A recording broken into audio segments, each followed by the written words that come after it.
ज्ञान के तीन प्रकार हैं: श्रवण, मनन और निधिध्यासन।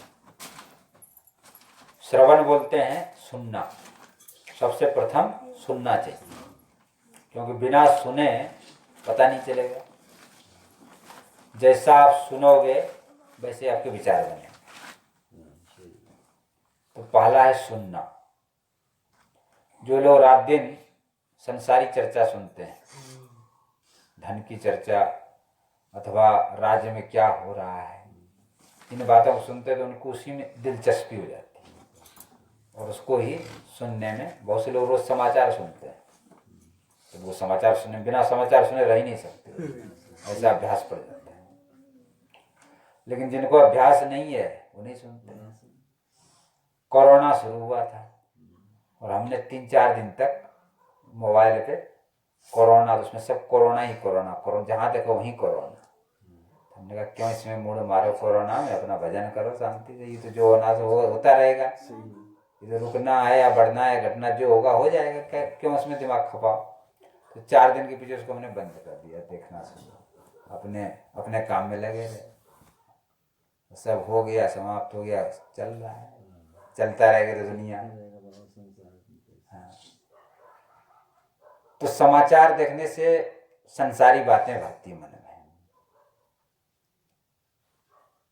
कहने का अर्थ है कि जैसा आप सुनोगे वैसे आपके विचार बन जाएंगे और उसमें आपकी रुचि हो जाएगी। बहुत से बालक क्रिकेट देखते हैं, हारना जितना किसी बालक नहीं बताया था कि अलग अलग जो है मैच होते हैं। क्या होता है, बम्बई के अलग होते हैं, दिल्ली के ऐसे कुछ होते हैं।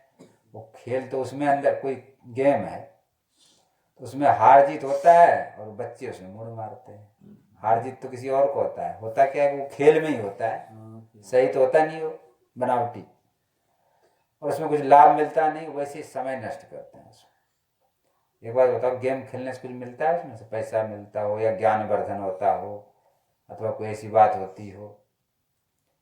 ऐसी मोबाइल में बेफजूल सरकाते रहेंगे दिन भर, टच बंद। रुचि की वहाँ नहीं, रुचि तो है, लेकिन संत महात्मा यही तो दिशा निर्देशन करते हैं, जिसका सदुपयोग हो जीवन में। यदि उस काम को आप लोग करते हैं तब तो आपका जीवन उन्नत बन सकता है, नहीं तो वहीं कहीं पड़े रहो, जैसे यहाँ पड़े वैसे पड़े रहो जीवन भर, तो उससे कोई लाभ नहीं होने वाला है। मनुष्य को भगवान ने जो बुद्धि दिया है, विवेक दिया है, अन्य किसी को बुद्धि विवेक नहीं, पशुओं को बुद्धि विवेक थोड़े है। उसको तो भैंस को जहाँ बांध दो वहीं बनी रहेगी बेचारी, जो खाने को दे दो वही खा लेंगे। तो मनुष्य को बुद्धि विवेक दिया भगवान ने, तो बुद्धि विवेक का सदुपयोग करके ऊंचा बन सकते हो, महान बन सकते हो। भाई मनुष्य तो सभी एक है, सबके वही 2 हाथ 2 पैर है, लेकिन कोई बहुत बड़े पद पे पहुंच रहा है, कोई मजदूरी कर रहा है। बुद्धि का ही तो फर्क है। सारा खेल बुद्धि विवेक का है।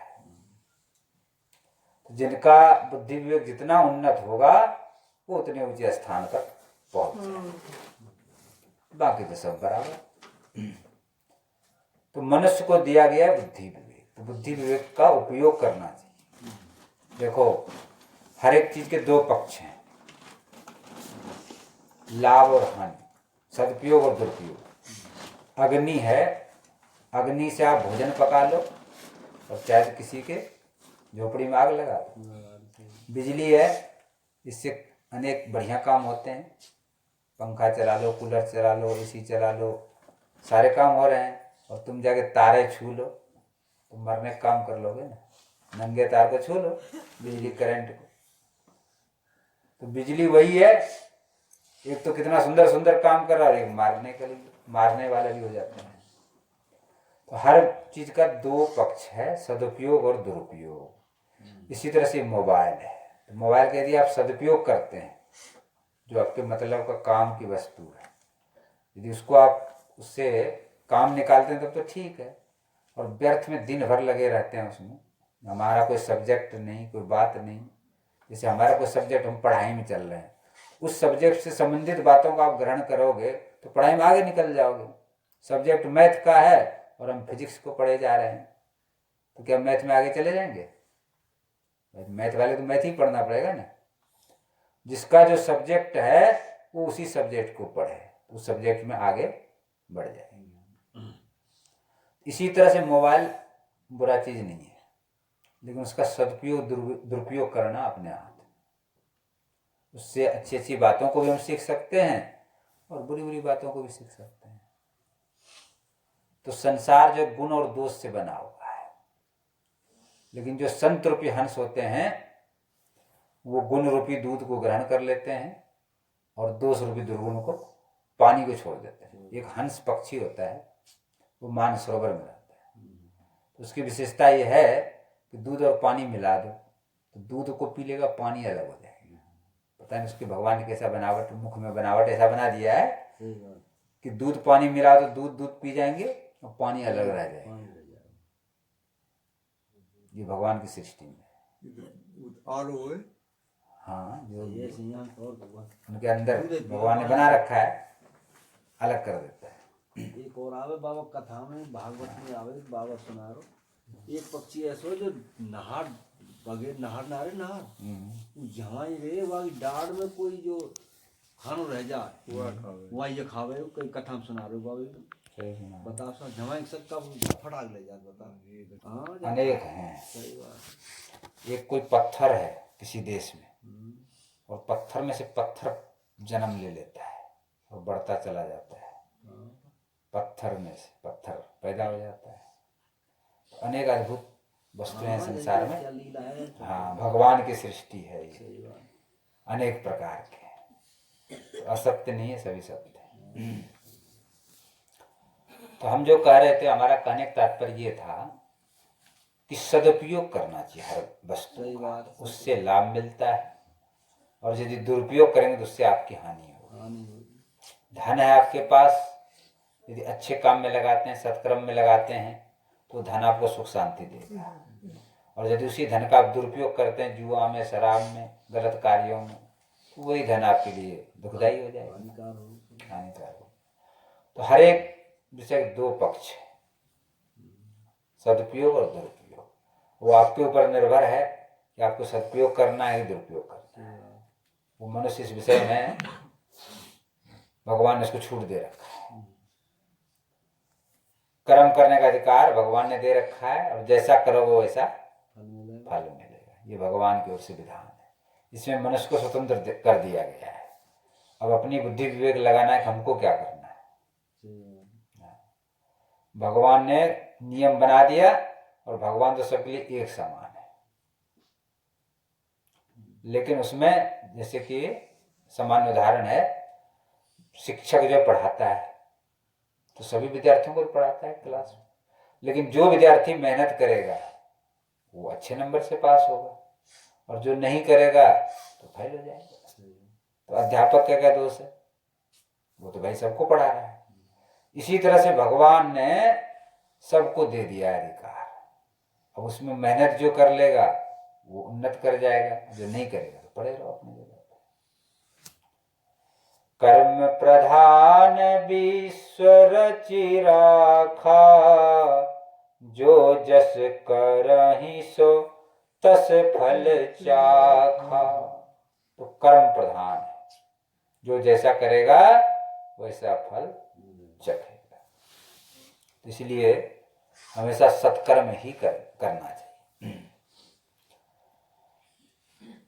ये ज्ञान की बात है। तो ज्ञान, वैराग्य और भक्ति तीनों आवश्यक है। एक से काम नहीं चलेगा। केवल ज्ञान ही ज्ञान हो, वैराग्य भक्ति ना हो तब भी काम नहीं चलेगा। केवल भक्ति भक्ति हो, ज्ञान वैराग्य तीनों, भाई भक्ति के तो दोनों पुत्र हैं, भागवत जी में लिखा हुआ है। भक्ति महारानी के ही पुत्र हैं ज्ञान वैराग्य। तो माँ पुत्र के बिना नहीं रह सकती, और पुत्र माँ के बिना नहीं रह सकता। तो दोनों का तीनों का संबंध है आपस में। तो भक्ति के साथ ज्ञान वैराग्य भी चाहिए, ज्ञान के साथ भक्ति वैराग्य भी चाहिए, वैराग्य के साथ ज्ञान। एक नहीं चलेगा, एक अधूरा है, तीनों साथ में चलेगा। इसीलिए कभी कभी ज्ञान की बातें भी बतानी पड़ती है, और बाकी भगवान की कथा तो है ही मधुर सुनने में। लेकिन भगवान की कथा को धारण करने की पात्रता भी होनी चाहिए। सही है। कथा तो हम कहते हैं सुना दें रोचक बढ़िया बढ़िया आपको, लेकिन उसको धारण करने की भी तो होनी चाहिए पात्रता। उसके लिए ज्ञान और वैराग्य की बातें बताई जाती, जिसमें वस्तु ठहर जाए, इसीलिए बतानी पड़ती। तो ये प्रसंग चल रहा था कि कोई भी विषय को पहले सुना जाए, फिर उस पर विचार किया जाए, मनन किया जाए, फिर उसको कार्य में परिणत किया जाए, तब विशेष लाभ होता है। और जो लोग केवल सुनते सुनते हैं, उस पर विचार नहीं करते हैं, तो उतना लाभ नहीं होगा भी तो पता नहीं कितना समय लगेगा, दीर्घ काल में लगेगा, समय अधिक लगेगा।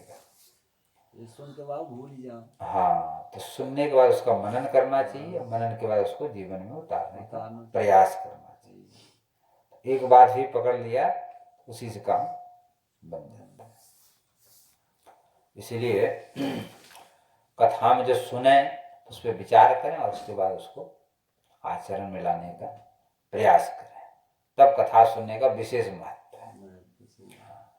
वैसे तो न भला से कुछ भला, बैठे से बेगार भला। तो जो नहीं सुन रहा है उससे तो 100 गुना अच्छे हैं, ये सुनने तो आ रहे हैं कम से कम। जो वहाँ लग रहे हैं टीवी देखने में, ताश खेलने में, उससे तो 1000 गुना अच्छे। तो सुन तो रहे हैं, जब सुनेंगे तो धीरे धीरे मन में भी आएगा, वो बात करेंगे भी। जय जय श्री राधे।